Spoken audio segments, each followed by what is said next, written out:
அனைவருக்கும் வணக்கம். தலைக்கு ஒரு பிரச்சனை நாங்கள் தலையே அடிப்போண்டா அப்படிங்கிற மாதிரி மீம்ஸ்லாம் போடும்பொழுது நான் நம்பலை. அதெல்லாம் எப்படி இவர்கள் அஜித்தே அட்ராக்ட் பண்ணுவாங்க, அதெல்லாம் சும்மா பேசுவாங்க நினச்சிக்கிட்டு இருந்தேன். ஆனால் உண்மையிலேயே அது நடக்குது மக்களே. அஜித் அவர்கள் ரிலையன்ஸ் நிறுவனத்தினுடைய கேம்பா எனர்ஜி அப்படிங்கிற ஒரு பிராண்ட் அஜித்துக்கு ஸ்பான்சர் பண்ணுறாங்க ரேசிங்க்கு. ஸோ அதனுடைய கான்ட்ராக்டினுடைய ஒரு நிபந்தனையாக அஜித் அவர்கள் விளம்பரத்தை நடிச்சு கொடுக்கணும். அதன் அடிப்படையில் கேம்பா எனர்ஜி குடிங்க, என்னோட எனர்ஜிக்கு அதுதான் காரணம்னு சொல்லி ஒரு எனர்ஜி ட்ரிங்கை ப்ரொமோட் பண்ண ஒரு ஆடு, ஒரே ஒரு புகைப்பட ஆடு தான். இன்னும் வீடியோ வெளியே வரல, இனிமேல் தான் வீடியோ வெளியே வரப்போகுது. அந்த புகைப்படத்துக்கே பார்த்தீங்கன்னா அஜித் ரசிகர்கள் ஒட்டு மொத்தமாக சேர்ந்து அஜித்தையே போட்டு அடிச்சுட்டு இருக்காங்க. அவர்கள் யாருமே அந்த கேம்பாங்க நிறுவனத்தை அடிக்கல, அஜித்தோட மேனேஜர் அடிக்கல, ஸ்ட்ரெயிட்டாக அஜித்தையே பார்த்தீங்கன்னா அட்டாக் பண்ணுறாங்க. தலை இப்படிலாம் பண்ணா நானே உன்னை அச்சு விட்டுருவேன், இதெல்லாம் பண்ணாத அப்படிங்கிற மாதிரி சொல்லி அஜித்துக்கே அட்வைஸ் பண்ணுறது. அஜித்தே பார்த்தீங்கன்னா அப்படியே ஒரு பேஷ் பண்ணுற விஷயங்கள்லாம் நம்மளால் பார்க்க முடியுது. நான் இவ்வளோ நாள் உங்கள் கூட நிற்கிறது நீங்கள் எனக்கு செஞ்ச நல்லதுக்காக, ஊருக்கு பண்ண போகிற துரோகத்துக்கு இல்லை. இதை பார்க்கும்போது மனசுக்கு சற்று ஆறுதலாக இருக்குது. பரவாயில்லையே, இவ்வளோ தெளிவாக இருக்காங்களே அப்படிங்கிற நமக்கு ஒரு நிம்மதி இருக்கு சொல்ல வச்சுக்கோங்களேன். ஒரு சில ரசிகர்கள் நம்ம பார்க்கும்பொழுது ஏன்டா இப்படி இருக்காங்க நமக்கு தோணும் இல்லையா? இவர்களை பார்க்கும்போது பரவாயில்லையே இப்படி இருக்காங்களே அப்படின்னு நமக்கு தோணுது. அஃப்கோர்ஸ் நம்ம யாரை நினச்சி ஏன்டா இப்படி இருக்காங்கன்னு நினச்சிருப்போம்னா விஜய் ரசிகர்களை நம்ம நினச்சிருப்போம். நம்ம சமீபத்தில் ஒரு விஷயத்துக்கு கடைசியாக வரலாம். ரொம்ப ஆரம்பத்தில் பார்த்தீங்கன்னா விஜயுமே கொக்கோ கோலா விளம்பரத்தில் நடிச்சிருக்காப்புல. அதை பார்த்து பல விஜய் ரசிகர்களும் அதெல்லாம் வாங்கி குடிச்சிருப்பாங்க. அதெல்லாம் வின்டேஜ் பீரியடில்.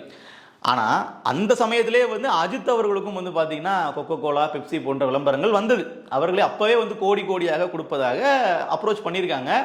அவர் மறுத்திருக்காரு. இது அஜித் அவர்களே அட்மிட் பண்ணியிருக்காரு. இதை வேற யாரோ சொல்லலாம், அஜித்தே சொல்லியிருக்காரு. என்ன சொல்லியிருக்காருன்னா, நான் அதை பண்ணக்கூடாது, அதை நான் பண்ணேன்னா என்னுடைய ரசிகர்கள் கண்மூடித்தனமாக என்னை ஃபாலோ பண்ணுவாங்க, அவர்கள் இதெல்லாம் குடிச்சு உடம்புக்கு எடுத்துப்பாங்க, அது உடம்புக்கு நல்லது இல்லை, அப்போ நான் ஒரு தவறான முன்னுதாரணமாக போயிடுவேன்னு சொல்லி அஜித் அவர்கள் அந்த விளம்பரங்களில் நடிக்கவில்லை. அப்போ அன்னைக்கு இப்படி சொன்னீங்களே, இன்னைக்கு நீங்கள் நடிக்கிறீங்க அப்படிங்கிறதா அஜித் ரசிகர்களுக்கான கேள்வி. இதை விட இன்னொரு முக்கியமான கேள்வி என்னன்னா, ஒரு 15 வருஷத்துக்கு மேலே எந்த ஒரு ப்ரமோஷன் ஈவெண்ட்ல அவருடைய படத்தை ப்ரமோட் பண்ணுறதுக்கே வரமாட்டார், அவருடைய படத்துக்கான ஆடியோ லான்ச்சுக்கு வரமாட்டார், அவருக்கு ஒரு அவார்டு கொடுத்தா அதை வாங்க வரமாட்டார். இப்படி எந்த விஷயத்துக்குமே வெளியே வராமல் பொதுமக்கள் மட்டும் இல்லாமல் ரசிகர்களை கூட சந்திக்காம தான் பார்த்தீங்கன்னா அஜித் அவர்கள் இருந்திருக்காரு. அவர் அதை வெறுக்கிறாருன்னு வச்சுப்போமே. இப்போ ஒரு வெளியே வந்தார் அப்படின்னா தலா தலன்னு கத்துறது, இதெல்லாம் மற்ற ரசிகர்கள் தங்களை இப்படிலாம் பேசினாங்கன்னா அவர்கள் கொண்டாடலாம். ஆனால் அஜித் அவர்கள் அப்படி இது வரைக்கும் பண்ணலை. இப்போ சமீபத்தில் வரைக்கும் கூட பார்த்தீங்கன்னா ஒரு கோயிலுக்கு போகும்போது கூட அங்கே தலான்னு கத்துனதுக்கு அப்படி அமைதியாக இருங்க, அப்படி போயிருங்க அப்படிங்கிற மாதிரி அவர்களை அப்படி கண்ட்ரோல் பண்ணுறது தான் அவர் விரும்புகிறாரு. தலை தலைன்னு கத்துறது, தலையே கூப்பிடாங்கன்னு சொல்லிட்டாருங்க, ஏகேன்னு கூப்பிடுங்க போதுன்ற மாதிரி சொல்லிட்டாரு அவர். ஸோ தலைங்கிற பேர் எனக்கு வேண்டாம், எது நீங்கள் எப்படி கூப்பிட்டாலும் பார்த்தீங்கன்னா அது எனக்கு வேண்டான்னு சொல்லி அது எல்லாத்தையுமே ஒதுங்கி நிற்கிற ஆசைப்பட்டவர் தான் இவர். இன்றைக்கும் மொத்தமாக சினிமாவெல்லாம் அப்படி ஓரம் கட்டி மூட்டை கட்டி வச்சுட்டு நான் இன்டர்நேஷனல் ரேசிங்கில் போகிறேன்னு சொல்லி அவரோட ட்ராக்ல அவர் போயிட்டு இருக்காரு. அப்படி போன நபரை கூட ரசிகர்கள் யாரும் அப்போ திட்டலை. எதுக்கு நீங்கள் படத்தை விட்டு போகிறீங்க, சினிமாவை விட்டு போகிறீங்கன்னு சொல்லி திட்டலை. எல்லாருமே சொன்னதுன்னா அஜித் அவரை பிடிச்சதை பண்ணட்டும், உங்களுக்கு என்ன தோணுதோ நீங்கள் பண்ணுங்கன்னு சொல்லி வாழ்த்தி வழி அனுப்பிச்ச ரசிகர்கள் தான் இன்னைக்கு ஒரு விளம்பரத்தை நடிக்கிறதான்னு தெரிஞ்ச உடனே அப்பா நம்ம அஜித்தை ஸ்க்ரீனில் பார்த்துட்டோம், விளம்பரத்தில் பார்க்க போகிறோம் அப்படின்னு கண்மூடித்தனமாக அவர் ஆதரிக்கல. என்ன பண்ணுறாங்கன்னா, இது தப்பு, இந்த மாதிரி விளம்பரத்தை நடிக்கிறது தவறான முன்னுதாரணம், நாங்கள் அஜித்னா அஜித்தே கடவுளே அப்படிங்கிற மாதிரி ஒரு நல்ல இடத்துல வச்சுருக்கோம், நீங்களே உங்கள் தரத்தை தாழ்த்திக்காதீங்க, தவறான விஷயம்னு சொல்லி அஜித்தை கண்டிக்கக்கூடிய காட்சி அப்படிங்கிறது உண்மையிலேயே பாராட்டத்துக்கு.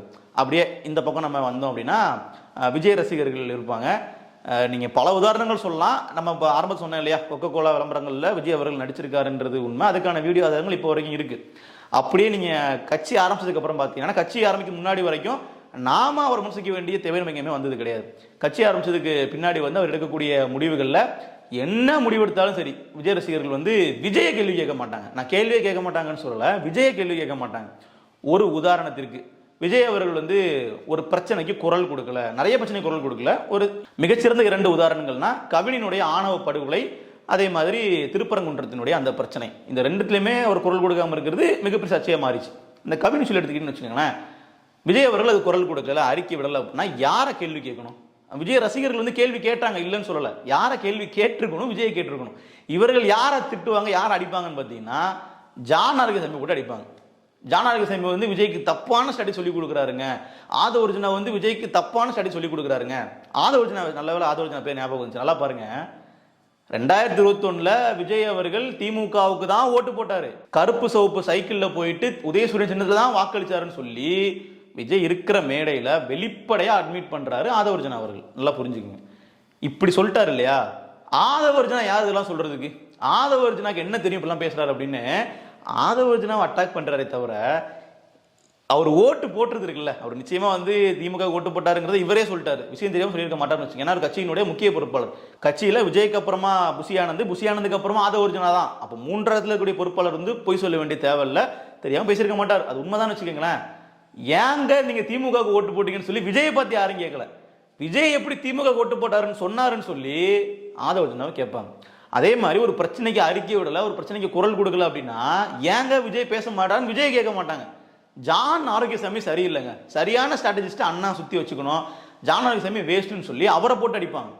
புஷியானந்த் வந்து ஏதாச்சும் ஒரு விஷயம் பேசினார்னா புஷியானந்த ஏன் பொதுச்செயலாளர் வச்சிருக்கீங்கன்னு சொல்லி விஜய் கேட்க மாட்டாங்க.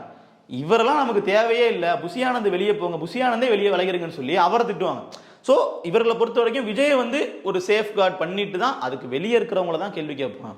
அப்படி கேள்வி கேட்கறதே வந்து பாத்தீங்களா தாவேகா தொண்டர்களும் ஜனநாயக ரீதியா இருக்காங்க, யார் தப்பானாலும் கேள்வி கேட்கறாங்க. தாவேகா தொண்டர்கள் ஒரு நாள் கூட விஜய் இது மாதிரி கேள்வி கேட்டது இல்லை. நான் ஒப்பிட்டு சொல்றேன், அஜித் ரசிகர்களையும் விஜய் ரசிகர்களையும் வெளியிருந்து பார்க்குறோம். ஏன்னா நம்ம யாருக்கு ரசிகர்கள் இல்லை. அப்படி பார்க்கும் பொழுது, ஒப்பீட்டு அளவில் பார்க்கும் பொழுது இவர்கள் நேரடி அஜித்தை விமர்சிக்கிற இடத்துக்கு போகும் பொழுது அதே மாதிரி விஜய் ரசிகர்கள் அதை பார்த்து கத்துக்கணுன்றதுக்காக இந்த கம்பாரிசனே. இதுல இன்னொரு முக்கியமான விஷயம், அந்த கரூர் சம்பவத்துல அந்த 40 பேர் உயிரிழக்கிறாங்க. அதுக்கப்புறம் விஜய் அவர்கள் அந்த இடத்துல நிக்காம ஸ்பாட்ல நிக்காம போயிட்டாரு இல்லையா. இந்த பிரச்சனையில முதல்ல ஹேஷ்டேக் என்ன போட்டாங்க? We stand with Vijay, I stand with விஜய்ன்னு சொல்லி விஜயை பாதுகாக்கிறது தான் ஒரே வேலையை அவர்கள் பண்ணாங்க. இப்போ சமீபத்தில் வந்து பார்த்தீங்கன்னா நிர்மல்குமார் வந்து அந்த மின்னம்பலம் ஊடகத்தில் வந்து ஒரு மாணவர்கள் டு அரசியல்வாதிகள்ன்ற அந்த டிபேட் நடந்துச்சு இல்லையா, அதில் வந்து விளக்கம் கொடுக்குறாரு. ஏன் நாங்கள் கரூர் வந்து போனோம் அப்படின்னா, விஷயமே எங்களுக்கு தெரியாது, எங்களுக்கு வந்து இறந்துட்டாங்க அப்படிங்கிற செய்தியை ரொம்ப தாமதமாக தான் தெரியும், அதனால தான் நாங்கள் அங்கே இல்லாமல் வெளியே வந்துட்டோமே தவிர இல்லைன்னா நான் கண்டிப்பாக அங்கே வந்து போயிருக்க மாட்டேன்னு சொல்லி சொல்கிறாரு. அதனால தான் வந்து விஜயுமே வந்து எதுவும் சொல்லாமல் போயிட்டாருன்ற மாதிரி இப்போ பேசுகிறார் அவர். ஆனால் அது உண்மையா? நீங்கள் நல்லா பாருங்கள், ஒரு நிருபர் நிறைய பேர் இறந்துட்டாங்க, இத்தனை பேர் இறந்துட்டாங்க, அதுக்கு ஒரு நீங்கள் என்ன பதில் சொல்ல போறீங்கன்னு கத்தி கேட்குறாரு. அது நமக்கு கேட்குது, மைக்கில் அவர் மைக்கு நீட்டிட்டு கேட்குறது நமக்கு முதற்கொண்டு அதில் கேட்குது, விஜய்க்கும் கேட்டுச்சு. ஆனால் அது நிற்காம அப்படி போனார் அப்படியே அங்கே, ரைட்டுங்களா? அப்போது அந்த இடத்துல தான் வந்து நமக்கு பல பேர் கேள்வி வந்துச்சு. அதில் நீங்கள் உங்களுடைய கண்டோரன்ஸை தெரிவிச்சிருக்கணும் இல்லையா, ஒரு இரங்கல் தெரிவிச்சிருக்கணும் இல்லையா, அதை நீங்கள் சொல்லலை. நீங்கள் குற்றச்சாட்டு வைங்க, அரசியல் பண்ணுங்கன்னு சொல்லலை, இரங்கல் கூட தெரிவிக்கல ஸ்பாட்லங்கிறது தான் ஒரு மிகப்பெரிய சர்ச்சையாக மாறிச்சு இல்லையா. இப்போ அப்படிலாம் பண்ணும் பொழுது ஒருத்தராது என்ன இருந்தாலும் நாம அங்கே இருந்திருக்கணும், அவர்கள் தடையே வச்சிருந்தாலும் நம்ம அங்கே போயிட்டு நின்றுக்கணும். தடை விதிக்கலன்றது போலீஸ் தரப்பில் சொல்ற விஷயம். எனக்கோ அப்படியே தடையே இருந்தாலும் அதை தாண்டி நம்ம போய் நின்றுக்கணும். சென்னைக்கு வந்திருக்க கூடாது, திருச்சியிலையோ பக்கத்தில் எங்கேயாச்சும் இருந்துக்கிட்டு நம்ம திருப்பி அந்த இடத்துக்கு நம்ம ஸ்பாட்டுக்கு லேட்டாக வச்சு போயிருக்கணும் அப்படிங்கிறது பல தரப்புன்னு வைக்கக்கூடிய வாதம். நமக்கும் அதே கேள்வி இருக்கு. இதை விஜய் ரசிகர்கள் கேட்டாங்கன்னா இல்லை. அதுக்கு பதில் யார் அடிக்கிறாங்கன்னா, விஜய்க்கு இது மாதிரிலாம் பிளான் சொல்லி கொடுக்குறதே வந்து ஜான் ஆரோக்கியசாமி தான், அவர் தான் தப்பு பண்றாரு, அவரை தான் நம்ம முதல்ல அடிக்கணும்னு சொல்லி அங்கே போய் கடிப்பாங்க. ஸோ இதுதான் நான் அடிப்படையில் வந்து சொல்ற விஷயங்கிறது என்னன்னா, தலைவரை முதல்ல கேள்வி கேளுங்க. இந்த மாதிரி இப்போ கேட்குறாங்க பாருங்க, அஜித் பண்றது தவறு அப்படிங்கும்போது அஜித் என்ன பண்ணுவார்? தன்னுடைய ரசிகர்கள் சொல்றாங்கன்னு பார்க்க மாட்டார், மக்களுக்கு விருப்பம் இல்லை, அந்த கேம்பா நிறுவனமே இருக்காங்க இல்லையா, அவர்களே இதை வந்து கைவிட்டுருவாங்க. ஏன்னு நீங்க பாருங்க, அஜித்தை வச்சு இந்த ட்ரிங்கை ப்ரொமோட் பண்ணா நமக்கு வந்து கல்லா கட்டலாம், காசு பார்க்கலாம் அப்படிங்கிறது அவர்களுடைய பிளான். அஜித் ரசிகர்களே விரும்பலாம் அப்படிங்கும்போது நிச்சயமா அவர்களும் இதுக்கு முன் வர மாட்டாங்க. ஸோ அப்போ ஒட்டுமொத்தமாகவே ஒரு சரியான நிலைக்கு சிஸ்டம் வந்து போயிடும். இதுதான் நம்ம தேவைன்னு சொல்லி நம்ம சொல்ல வேண்டிய விஷயமா இருக்கு. ஆரம்பத்தில் அஜித் ரசிகர்களும் விஜய் ரசிகர்களும் சளைத்தவர்கள் இல்லை, அவர்களும் தற்கூரிகள் தான், ஜாம்பிகள் தான் நினச்சிட்டு நானும் இருந்தேன். அதை நான் வெளிப்படையாக சொல்கிறேன். ஏன்னா நான் கடந்த வீடியோக்களே பேசியிருப்பேன், அஜித் ரசிகர்களும் விஜய் ரசிகர்களும் ஒன்று கூட சளைச்சவங்க கிடையாது, ரெண்டு பேரும் ஒரே மாதிரி தான் இருப்பாங்கன்னு நான் நம்மளுடைய சேனல்லே பல வீடியோஸில் பேசியிருக்கேன். ஆனால் இன்னைக்கு அது உண்மை இல்லைன்னு நான் தெரிஞ்சுக்கிட்டேன். அதற்கான ரீசன் என்ன அப்படின்னு நம்ம கண்டிப்பாக பார்க்கணும் இல்லையா. முக்கியமான ஒரு காரணம் இருக்குது.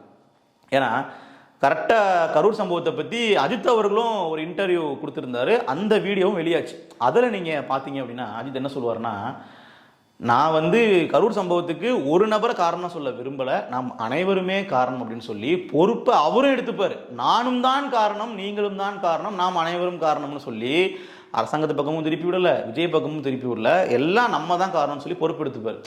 அப்போ தான் நான் லிட்ரலி அஜித்தை பார்த்து இம்ப்ரெஸ் ஆனேன். இவ்வளோ ஒரு நல்ல மனுஷனாக இருக்காரு, எந்த அளவுக்கு வந்து ஒரு பொறுப்புணர்ச்சியோட பேசுகிறாரு, தன்னுடைய ரசிகர்களை சரியான முறையில் வழி நடத்துறாருன்னு நினச்சிட்டு இருந்தேன். அதெல்லாம் ரொம்ப எனக்கு உண்மையில ரொம்ப இம்ப்ரெஸ் ஆகுது அந்த டைமில். அதுக்கப்புறம் பார்த்தீங்கன்னா அஜித் ரசிகர்கள் வந்து அதை அப்படியே என்ன பண்ணல, ரிஃப்ளெக்ட் பண்ணல, அவர்கள் அப்படி எடுத்துக்க மாட்டாங்க, அவர்கள் வந்து விஜய் தான் பேஷ் பண்ணுவாங்கன்னு வச்சுக்கோங்களேன். அப்போ என்ன தோணுச்சுன்னா, அஜித் வந்து பக்குவமாக இருக்காருங்க, ஆனால் அஜித் ரசிகர்கள் வந்து அப்படி இல்லை அப்படின்னு நினச்சிட்டு இருந்தேன். இந்த சம்பவத்துல தான் நமக்கே ஒரு மனமாற்றம் வருது. இல்ல, அஜித் ரசிகர்கள் தெளிவா தான் இருக்கிறாங்க, அஜித்தும் தெளிவா தான் இருக்காருன்றது நமக்கு புரிய வருது. காரணம் என்னவா இருக்கும் அப்படின்னு பார்க்கும் பொழுது, அஜித் ரசிகர்கள் இருக்காங்க இல்லையா, அஜித்தை வந்து ஆன் ஸ்கிரீன்ல பார்த்து அவர் ஒரு ஃபேனா இருக்காங்களா அப்படின்னா அதற்கான வாய்ப்புகள் ரொம்ப குறைவு. அவர்கள் ஆஃப் ஸ்கிரீன்ல அஜித்தை பத்தி தெரிஞ்சுக்க நினைக்கிறாங்க, தேடுறாங்க.